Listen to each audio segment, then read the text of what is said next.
Heyo, welcome to the QB School Show. Fired up for this one. Got all sorts of stuff to talk about. We're going to be all over the map, getting closer and closer to the draft. Should be a good time. Let me know that you hear me well. Hit me with your favorite emoji. Let's get this thing rolling up here. Come at me if you can. All the cool kids, hit me with the memberships. Again, I appreciate y'all being here. Check in. Let me know it sounds good.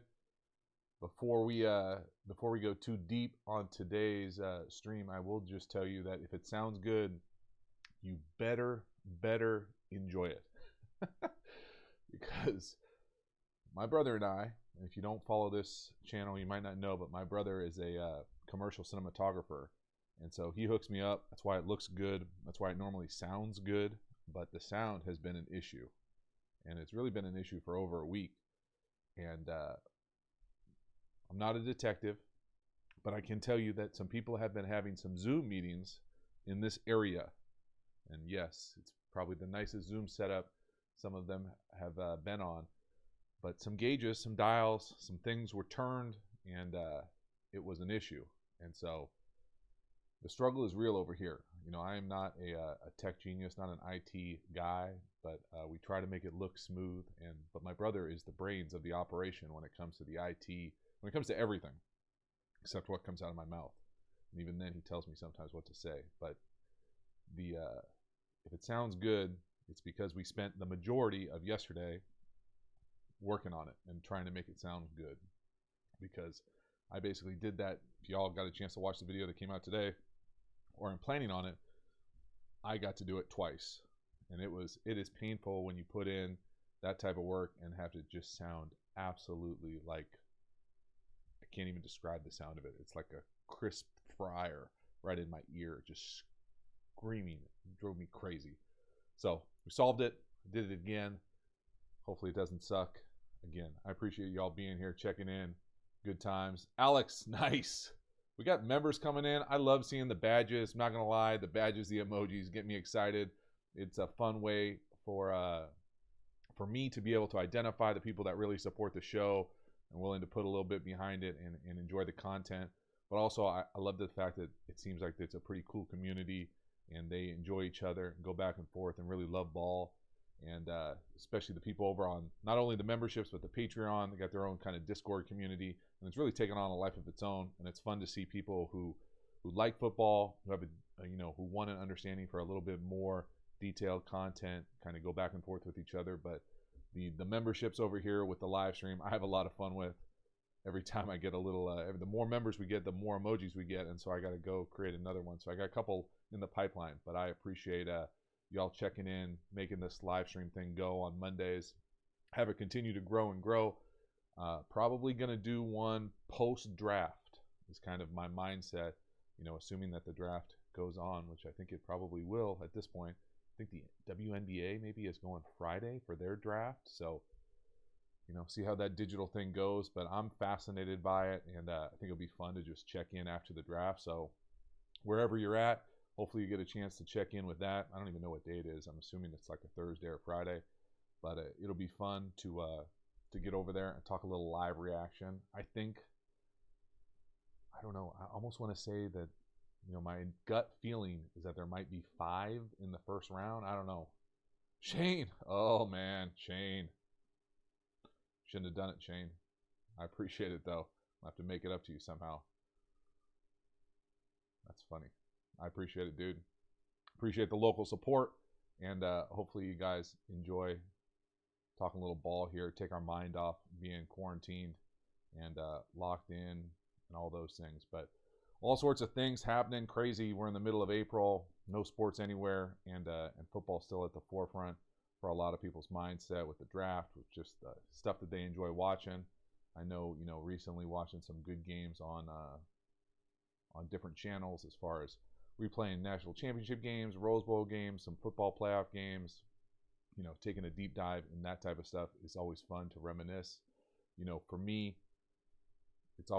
today was obviously a little bittersweet, with the news of T-Jack and Tavares Jackson, who was a former teammate of mine in Minnesota. We were actually roommates, and so dies in a car accident last night. Just a bummer on so many levels.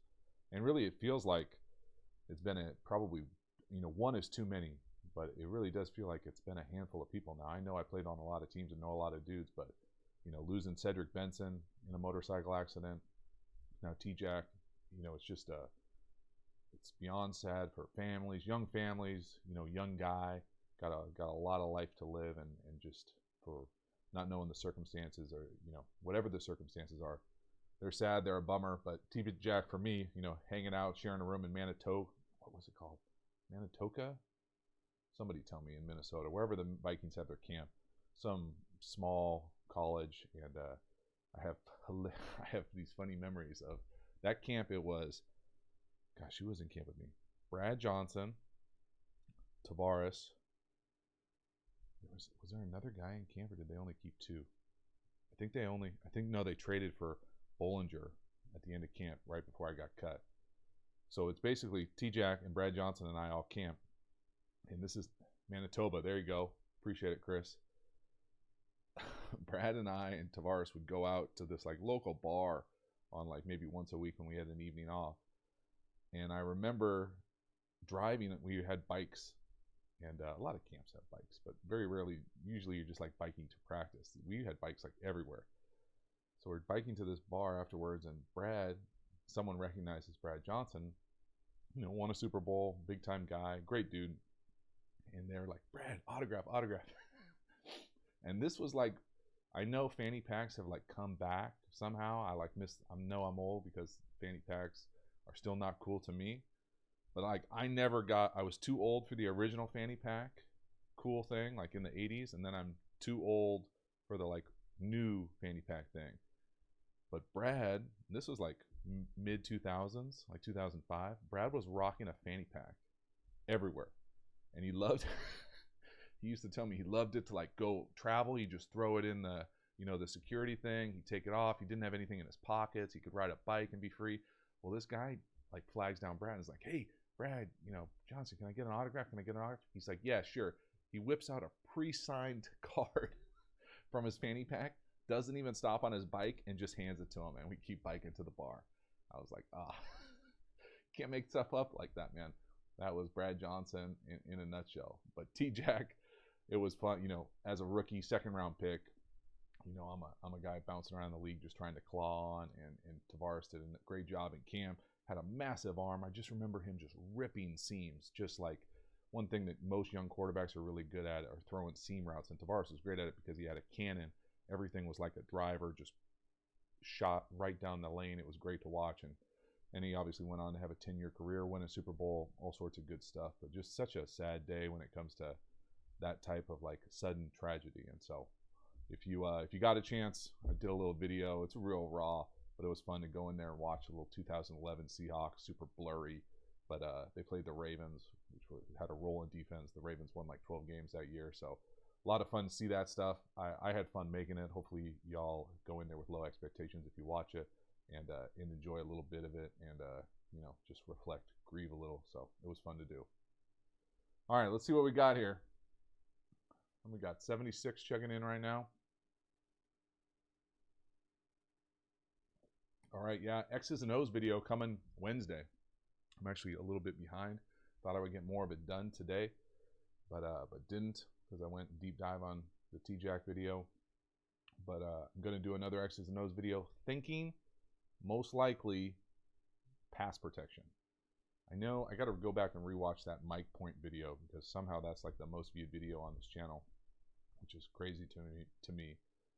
But I really just want to give like what I think is a kind of universal take on pass pro from a quarterback perspective. I'm not going to get into the weeds about your stance up front or your pass set or things like that, but I do think that there is a natural understanding to where are you hot, where's the offensive line going, is it one-on-ones, are we getting double teams, what's the essence of pass protection? So is it just, hey, you block that guy, you block this guy, or are there strategies about where the matchups are, where we're sliding, where we're sorting, who's hot, who's a side adjust, all those things that I think kind of get blurred together if you don't live in that lexicon. And so it's not complicated. It really isn't. It's just math, right? It's just 5 people protecting, 6 people protecting, 7 or 8 people protecting, but they are moving a little bit. It's a little bit kind of, advanced chess, but it's not that advanced. And so I want to give some pictures, draw it up, talk about how I learned it, because I really got really fortunate with how I learned Pass Pro. And so I'm not going to dive into it here because I'll give away the video, but I really was intentional about it and had a great mentor in it. And I'm excited to talk about it. I think it'll be a good video. Hopefully, y'all think it'll be a good video too. But that's where I'm leaning, X's and O's this week. And then the rest of it is kind of wide open, whatever we get going today for the show. And then Friday, probably do another draft analysis. So let me know who y'all want to get in there. Mike Martz, Shane, I got you with a Mike Martz story. I think I've told the story on here already about getting kicked out of practice. If I haven't, y'all let me know. But Mike used to say this thing to me that it just didn't make sense to me, and Adam Gase knew it didn't make sense to me, and Adam was the quarterback coach at the time when I was with Mike at 2 stops, or really he was like my quarterback coach both times. And Mike Martz used to say, soft focus on color, hyper focus on accuracy. And he would say that after I missed a throw or something. It would never like, hey, great job. Soft focus on color, hyper focus on accuracy. It was always like I would miss a throw and I'd be walking back to the huddle pissed or furious or like upset with a wide receiver or tight end or something. And he would like get all zen and be like, hey, JT, soft focus on color, hyper focus on accuracy. And every time I could feel myself getting red, just being pissed. And poor Adam would have to come over to me and be like, hey, that means throw it to our guy. Like, yeah, no shit, bro. Thank you. I get it that I'm not supposed to throw it to the other color. Tell Mike to just, help me out a little. But honestly, I have nothing. I know Mike's got kind of the mad scientist vibe around when he was going, and for good reason. But for me, he was always great. I appreciated that he was a straight shooter with me. I appreciated that he was intense and locked in. And so all my stories are pretty good. It's I don't have a whole lot besides for getting kicked out of practice by him one time. That was a rough day. Wesley Brown in the house. Spellman in the house. Michael, appreciate it always. Good times. Yeah, please, you like it, smash that like button. Keep this thing growing. I don't really know how the like button works in live streams. I'm not gonna lie to you. I don't probably watch a lot of live streams other than I don't even watch my live stream, but I don't have experience watching live stream as opposed to like I have a bunch of creators on YouTube that I really like to watch. And so I get that part of it. That's why you get the whole like subscribe, bell, this. Like I can handle that. I don't know what the like smash like thing is for the live stream. So y'all got to help me out if you know what it is. And then again, oh, Spellman, you get me so excited with the different colored logos. I can't wait for y'all to see the logo, the different colors coming down the pipeline as we get longer, as this thing continues to grow and grow.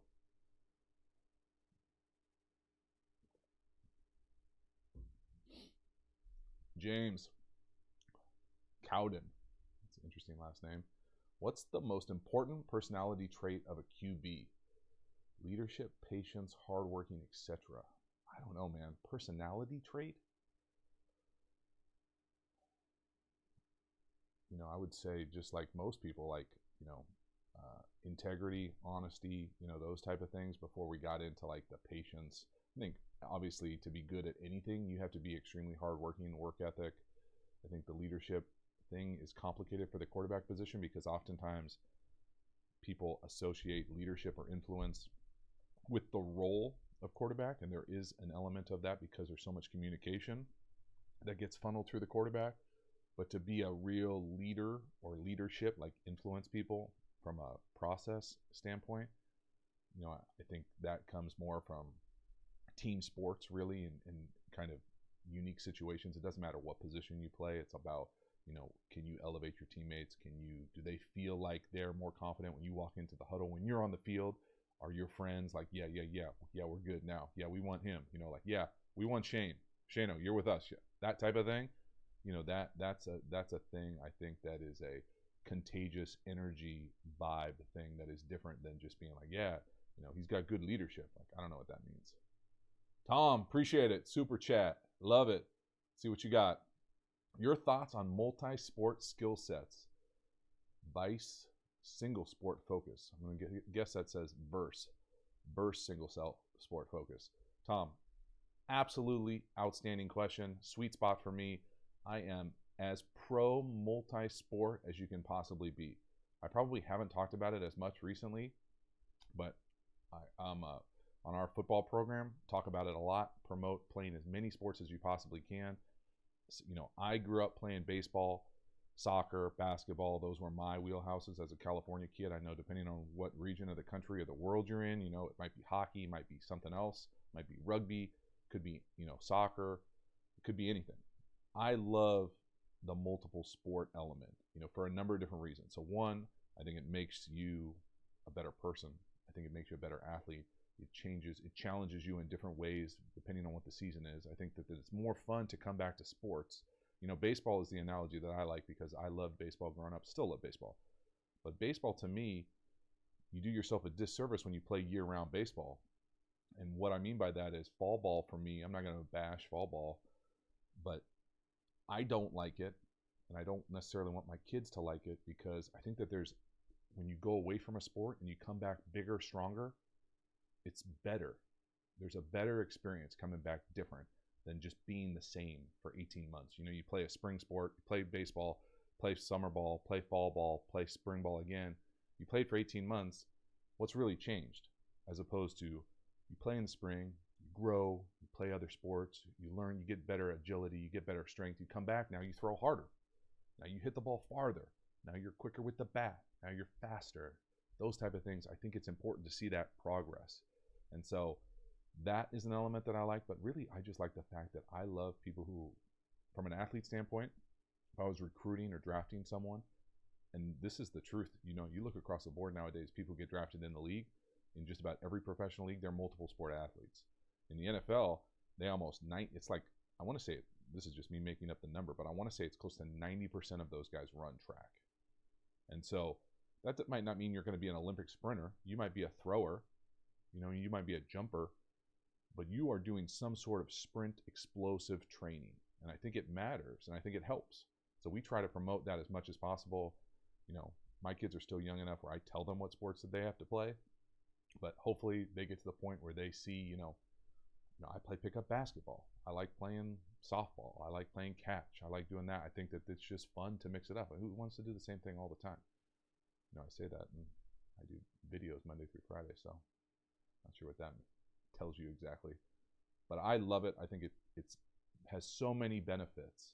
You know, I feel so bad. There's a handful of students at the high school that I coach at in San Diego, Patrick Henry, who are really one sport specific, or in their mind they're one sport specific. Well, they didn't even get a chance to play this spring. You know, if that's their sport, you know, you just feel terrible for them. And yeah, it's not like I told you so, I got you. It's just another example of how, you know, these things can be taken from you, whether it's something totally out of your hands with a virus or an injury, or you have to move, or, you know, there's only so many times, especially in youth sports. Youth rec sports are a really special time because you play with your friends, like the friends that you grow up with, usually like in your area. You know, you might not be lifelong friends depending on where you live. People move, you know, different things come in and out of your life. But rec sports, where you play against your friends on other teams, is a really special time. And I think as a kid and as a youngster, you try to hold on to that as long as possible, because once you go into the competitive realm, it's never the same. And it's not bad necessarily, but it's just never the same. And so you can't replicate what it's like to be in, you know, youth community sports. It's just a different feeling of, you know, togetherness, playing with your friends, competing, not caring, going to the snack bar, those type of things. Like, that's to me, you know, what I remember. Some of the most happy memories of my childhood growing up weren't necessarily like, I can't tell you one score of one game, and we won a lot. But I can tell you that I loved that cherry ice cream or cherry snow cone from the snack bar. It was amazing. And played pickle right by the side of it. Like, those are the type of things that I really like, that I'm trying to replicate for my kids. But it comes from, you know, not hyper, you know, I wasn't going to a quarterback trainer when I was 12, or, you know, even in my teenager years. Like, play multiple sports as much as possible. And I'm telling you, recruiters, pro personnel, they look to that because they think of it as an advantage. Both you're a competitor and you're a more well-rounded athlete. I feel like I went off the rails there for a little bit, but I feel strongly about it. SD Islander 81. SD Islander 81. You got to tell me about the name at some point. I'm intrigued.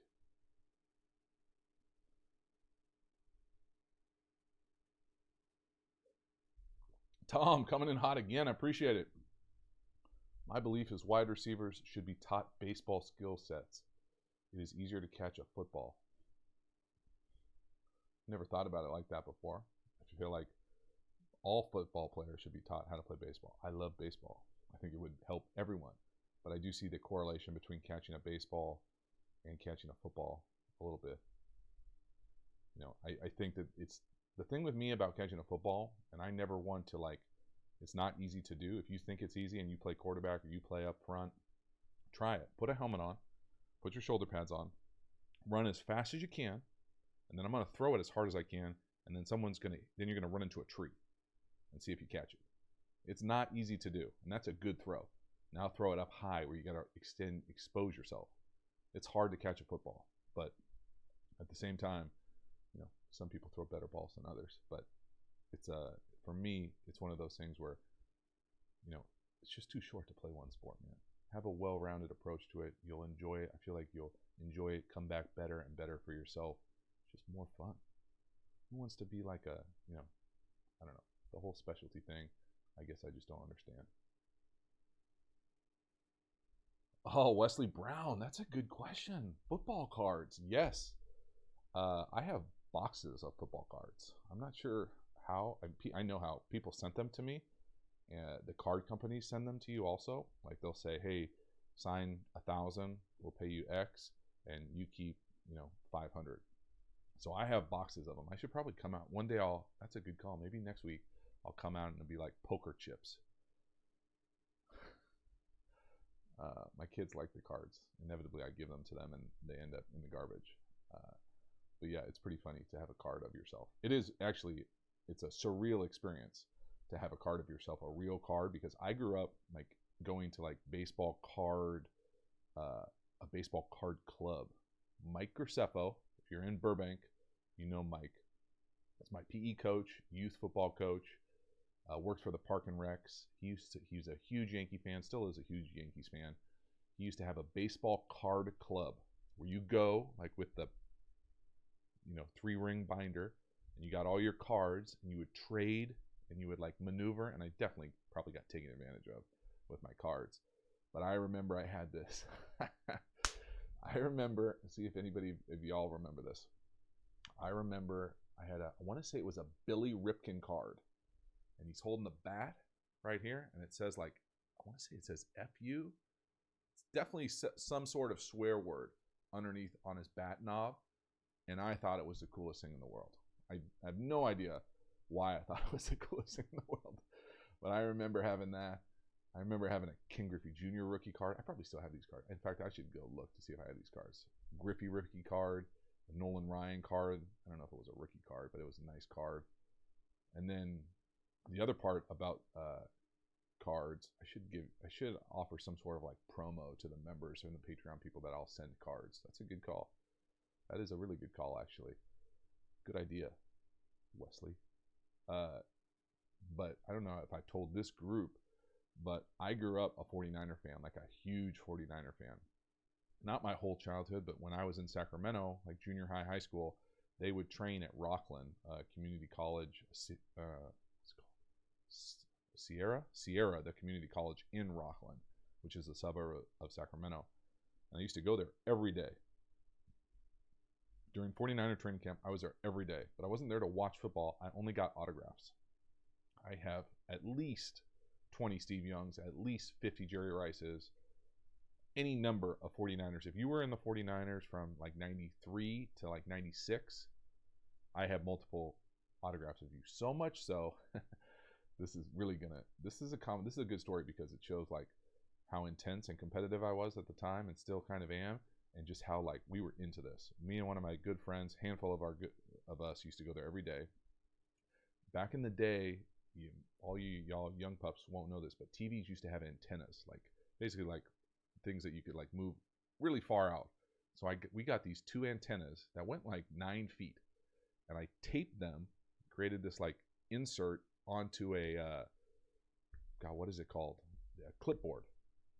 So like normally, you like clipboard something, you hand it to someone to sign it, like those like super autograph hounds. They have like 10 things for you to sign. Well, I did that with a clipboard, but I put 2 antennas on it. So when you're in a huge group of people and they're like trying to get Jerry Rice's autograph, I would just go boop and like drop this crane in right over people's shoulders. And sure as shit, Jerry Rice didn't care. He was signing that thing no matter what. Now, some guys really cared. One dude, what's his name?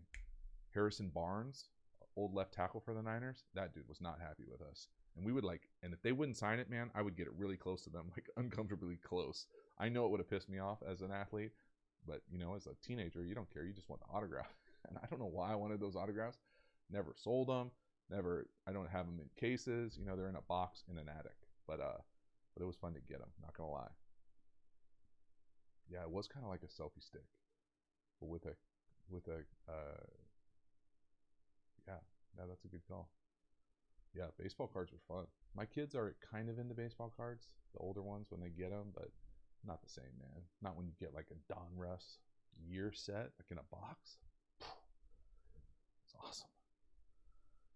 All right, what else? Let's talk a little football here. Got off the rails here. Yeah, I could definitely do that. Jaden, what do you got?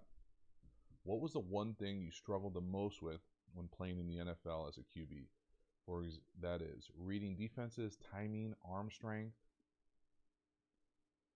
Yeah, I mean, that's a tough question. That's a good question, Jaden. I think probably the thing that I struggled with the most is just never being comfortable. Like I was always in a 1-year stop. And so when I'd get comfortable with someone, they'd either get cut if they're on like the second or third team, or I never got comfortable with the starters because I was always the backup. And so I just got limited reps. So I never felt like I had a clean, great kind of relationship with a bunch of guys in the perimeter. And it doesn't take much. Like I went to NFL Europe twice, played 10 games. It can happen really fast. But when you don't get those kind of in-game reps, it's hard to get that exact kind of feeling, anticipation, knowing where someone's going that you can get by being the guy, being the man, getting all the reps, getting all the in-game reps. And so that's probably where I think I probably struggled the most. Oh, yeah. Maisha in the house. Guess what? Hell yeah. I love hearing that. Yeah, that's great news, Maisha. I'm fired up. Dude's got a bright future. We got a bunch of guys that have a bright future. I'm excited for Omar. I'm glad he's feeling better, and he is going to be a force to be reckoned with. One of my favorite players to coach. Absolutely the most dynamic dude on the field for the first half of the season for us. And I'm fired up. It'd be fun. I wish I could play quarterback on this team. I'm excited, though, to call plays for this team. Our high school team in San Diego's got some really electric perimeter players, so it's going to be fun this year. So I'm excited, especially with the grades, too. That's big time. That's great. He's on the way up, just trying to pull our program with him, get on that right trajectory. So that's awesome. I'm going to reach out, give him a nudge. All right, what do we got here? Trey Huggins. This is a good one. How to win a starting QB job. How to impress your coaches. There's no easy way around this, but I will tell a story about me being in college. I got, I don't know, I don't think I've talked that much about college. I'm sure most people don't care about Division II old stories of college football. But I will tell you that there's one story for me that I think is really relevant. When I was there, I redshirted my first year. I was there 5 years. Redshirted my first year. Second year, the first year I was eligible, that I burned a year eligibility, I was the 4th string quarterback. And really, I went from the 2 to the 4 in one scrimmage.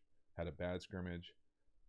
I don't necessarily know if I totally agree with the, demotion, but I went from 2 to 4. So I didn't even travel my second year. So going into my really third year, redshirt sophomore year, when the job was open, and I came in my recruiting class with another quarterback, and he was probably a better high school quarterback than I was. Bay Area Player of the Year, great dude, and we're still good friends, same fraternity, all sorts of good stuff. He's a good dude. But he's a very personable guy, like energetic, gets along with everybody, could smooth, all those type of things. Well, one of the wide receivers that I really respected that had played above us was probably like 5 years older than us on that like doctor plan. Kenny Marshall was his name. He pulled me aside one time, and we're in this competition for who to play. And he goes, "Hey," he goes, "listen, never allow yourself to get out ass kissed." And what I meant, and I'd never heard that before, I never heard it since, but I think that it does have some value when you're in some sort of competition to understand that there is this element of perception and not allowing someone to be more, not, you don't have to be fake, right? Like you don't want to be faux, like some brown nose, but you got to understand that that is an element of competition, especially when you're persuading people, especially when you're talking about playing time. So there's an element of being seen. That's what I'll say about being quarterback. So like you hear about quarterbacks in the league, they're always in the facility on Tuesday. You know, that's the off day in the NFL. They're the first ones in there, the last ones to leave. Yeah, well, maybe, but they might be in the hot tub. You know, they might be, you know, talking to the trainer. They're not necessarily always locked in watching film. But the perception of being the first one in and the last one out matters. That's what I'm talking about, why not getting out ass kissed. And so if you're in a competition, don't let the other quarterbacks have more one-on-one time with you than the head coach. Don't let the head coach see that guy, or the quarterback coach see that guy working with his friends on social media, or, you know, out on the field early or late. Like there's an element of perception that comes into every competition. And so I think that there is some value in saying, hey, if you're going to be a quarterback, you're going to have to compete for the spot at some point. Now, just about every point is what you realize pretty quickly, because everybody wants to be the quarterback, rightfully so. So you're going to have to be willing to compete and ready to compete, and actually probably enjoy it, I think would be the best part of it. But don't ever let yourself get out ass kissed because you're not comfortable, or you think that guy's a brown nose, or whatever way you want to term it. You got to go in there, be ready to shoot, you know, be ready to unload all your artillery to go in there and give yourself the best chance to compete for that job, because, you know, that's what they want. They want the most competitive guy. That's what I'm looking for when we have a competition for any spot, but specifically quarterback. I want competitive guys who get after it and are willing to do everything that it possibly takes, and perception and that element is part of it. That's the honest truth. Alex, Rough Rider Nation, love it. I enjoyed my time in Saskatchewan. My wife, not so much.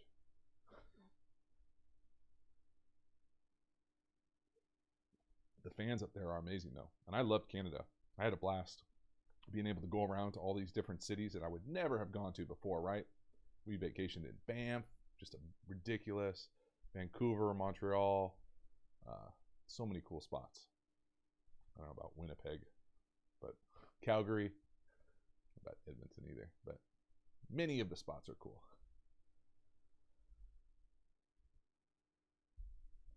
All right, what else we got here? Rice and beans, grains and grains. I like that. What other professionals do NFL players have on personal payroll, usually besides agent, financial advisor, and accountant? That's an interesting question. Amperstamp, 2 amperstamps and one thing. I will tell you that I only ever had those things. I don't really think of it as personal payroll. You know, I think a lot of people have agents, a lot of people have financial advisors. I just feel like you pay a fee. You know, I think guys get in trouble in any setting where, not guys, people get in trouble in any setting where they all of a sudden come into an influx of money, where their friends might have thought that they contributed to that success and therefore think that they're owed part of that.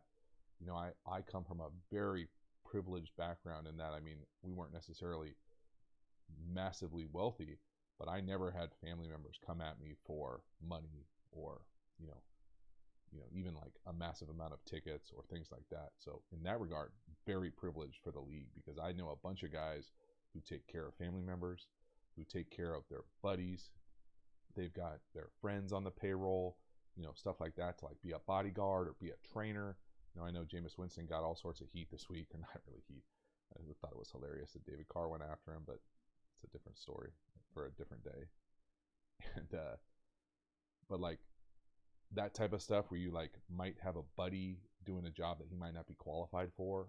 I whatever it is, whether it's the errand guy or whatever, that type of stuff I think gets people in trouble. But if you keep it professional, as far as like agents, and the agent's a certified agent, certified financial planner, and they didn't necessarily connect each other. I think that's the other thing that gets in trouble with some guys, where they get taken advantage of, is like their shady agent hooks them up with the agent's shady friend, who's the financial planner, who's not really a financial planner, but like knows how to trade stocks online, who has a buddy who knows how to, read tax code. Like that's not an accountant.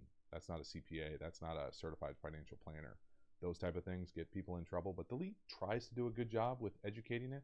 But just because they do doesn't mean that guys can withstand the peer pressure of what it's like to go back home and be like, hey, help me out with the car payment, or let's get this, or I want to get this, or I'm going to get a house for this person, that type of thing. And so, I think that there is some, understanding that not everybody comes from an opportunity where they don't have that kind of like social tension when they go home about taking care of people. And so, I might buy a round at the bar when I was playing, but I wouldn't necessarily buy a friend a car by any means. Wouldn't even buy myself a car. All right.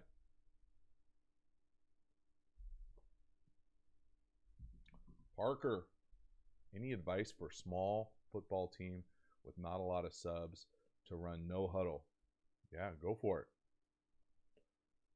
Just because you're no huddle doesn't mean you have to go crazy fast. Have you ever seen a rugby match? Ronan? Yeah. My brother played international rugby for almost a decade. Biggest scrum half in history. Yes, I should have played rugby. I'm not that crazy though. Louise. What's up, Louise? Thanks for checking in. Appreciate the support over on the Patreon too. Not going to talk about the car, Winston fiasco. I don't have anything nice to say on either side. Let's see what. Adam Ribbit. Do you remember the game you started in 08 versus Matt Castle, the Patriots? Yes, I definitely remember that. I remember Bill Belichick telling me to take it easy on him and stretching before the game. I thought that was funny. I also remember Randy Moss catching a huge post on that game for some reason. Luke, favorite man beater, cover 0 or 1 you like as a coach and player? Yes, easy. I feel like people are going to start to get my answers on some of these questions because I like repeat them often, but throw it to the best player. You're welcome. Johnny M, what was your favorite play and or your least favorite play as a player? My least favorite play in the league was probably power pass, which is like a bluff thing. You usually throw a flat to a fullback, and I didn't like the flat to the fullback. Is a tough angle. Fullbacks in the league when I was playing are real tight and like have to be a perfect pass where they make it look like it's terrible, behind them, around them. I didn't like it. My favorite play depends on the level, the team, personnel makes it totally different. I used to like to throw posts. I think would probably be my favorite down the field throw, like in routes for intermediate routes. I started liking comebacks just because ins are the same as comebacks, just kind of like different angles. The throw is really the same. So once I made that connection, I kind of liked those two things just because they were nice, easy, not necessarily drive throws, but like up and over, almost like 7 irons. That's how I like to talk about it. But yeah. All right, what else we got here? We got some good questions coming in here. Hey, coach. Shan Sims. Hey, coach. You are pretty tall. What drills did you do to improve your footwork being tall? I'm not that tall for NFL quarterback standards. I'm 6'1" and 7/8", which was a tough day at the NFL Combine, let me tell you. I will tell you that the drill thing for me is a sweet spot for a handful of different reasons. One is that I don't really like, the nicest way to say this, the whole like jumping over bags or like, quick feet ladder drills. Like the easiest way for me to say it is I've never seen anyone do anything like that in a game. So the drills that I like to do for our quarterbacks are drops. That's what we do. We do drop backs, and we, try to move or slide or reset in the pocket, keep our eyes and shoulders and everything platform ready to throw down the field. But like, do we do drills where I'm like, back foot must move forward first, or like jump over bag, or like, hit you with a broom? Like, just for me, like, that ain't it. And that doesn't mean that people charging lots of money, can't get you better by hitting you with a broom and throwing balls at you and stuff. But like, for me, anecdotally, right, never done like any sort of like, social science research here. Like, it just wasn't, I want to do football stuff that I'm going to do. And our football team at the high school level, especially, we need practice reps at what it's going to be like clean. Like, I'm all about getting the ball out on time with efficiency. And so we don't need guys like creating their own plays, jumping over bags, throwing stuff from like weird angles. Just take your drop, reset, hitch, whatever you want to call it, slide on time, and get the ball out of your hands and throw it where you're supposed to throw it. And don't, make a bad play a disaster. And so those are the things that we work on. I'm not necessarily tethered to like, this is my absolute favorite drill that we must do. I think I have some fundamental things that I talk about on this channel a lot that I coach with our guys, as far as like specifically, all your cleats in the ground when you go to throw it, as the most like repeatable kind of throwing position that you can possibly get, as far as your knees bent, relaxed upper body, horizontal, vertical L's, those type of things, as far as like here to here type of stuff, as opposed to like dropping it down or raising it right up.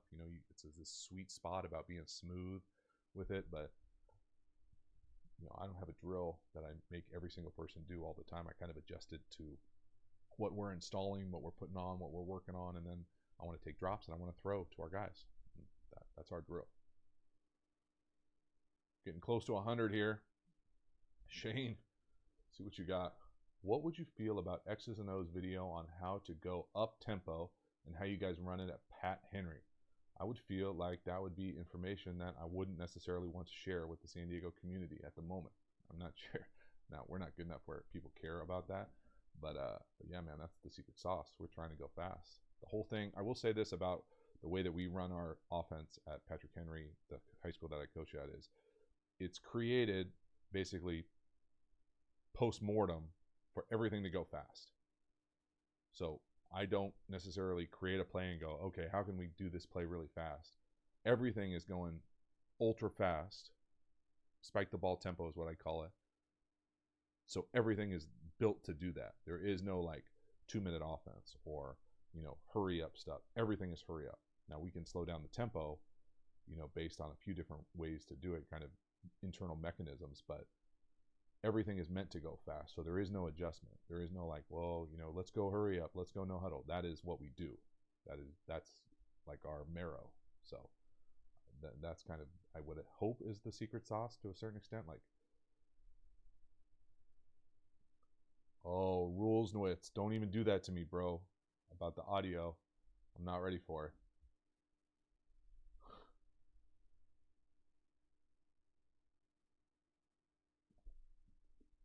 All right, winding down here. Let me see what else we got.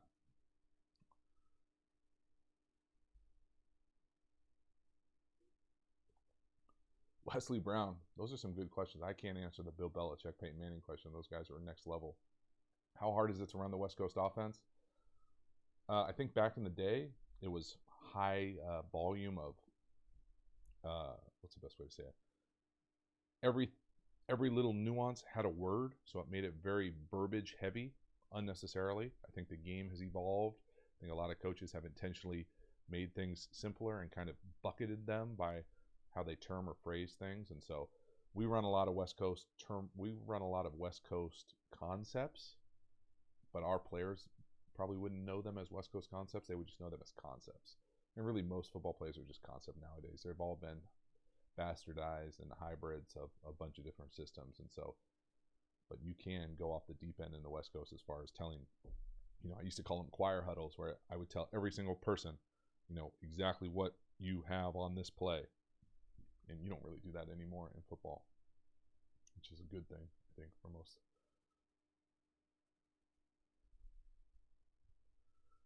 Oh, Johnny M. Do you like the RPO? Yeah, buddy. I think if you ask most people around me, they would probably say we call it the PRO. You know, we're trying to pass the ball.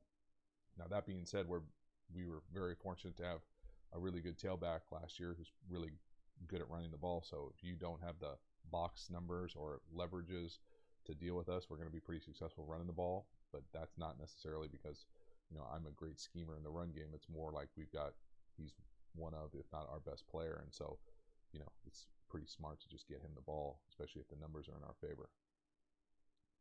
Hey-oh. I'm not going to try to pronounce that name, droid, but I appreciate it. Advice for 8v8 flag, 1 QB, 7 wide receivers.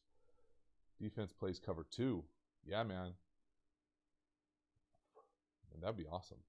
Yeah, I would just go like 4 verticals and 3 option routes off the top of my head. Is that like adult flag or like kid flag? If it's adult flag, I definitely just run guys deep and have a couple guys run option routes underneath. Nick Scott coming in hot. Hey, JT, I don't have a question. Strong. I appreciate the emoji game. Very strong. Nobody likes the thinking one, huh? Maybe you can't see it. It's too small. I think if I had to pick, do me a favor, members, do me a favor real quick. Hit me with your favorite QB school emoji. I'm going to go mine. Maybe give me like 3 so it stands out, or more than 1. Because I have an idea where I want to go next with it, but like sometimes I feel like I'm the only one that likes it. It's like that, the joke that's on yourself, but you keep saying it, so you think it's funny, but in reality it's not funny. Nick, there you go. I like that one. Okay, Ryan, strong. Oh, the thumbs up got more than I thought. Let's see, we're all over the place. There's no like consensus. I don't know why I like the dumpster. Probably says more about me than anything else.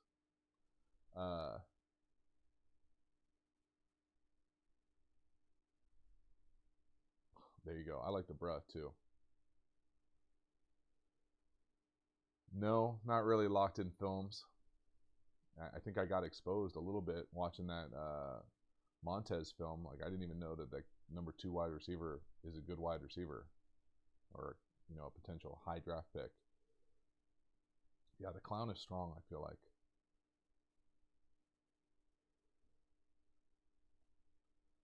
So I appreciate y'all checking in. Maybe 1 or 2 more here. See if I can get a good little ending here. I feel like we've gone all over the place tonight, talking a little ball, talking a little life. Miggy, when coaching youth football, what is the best advice to start teaching zone block? Well, I mean, youth football, you're talking like what age group, Miggy? Give me an age group, because I think it matters. If you're like talking the top end of Pop Warner, you know, I think you basically coach it like a freshman team. If you're talking really young, I think it's going to be, I don't know. I've never coached that level of football, but I could imagine coaching zone blocking, meaning to me being more like wide zone, would be really challenging.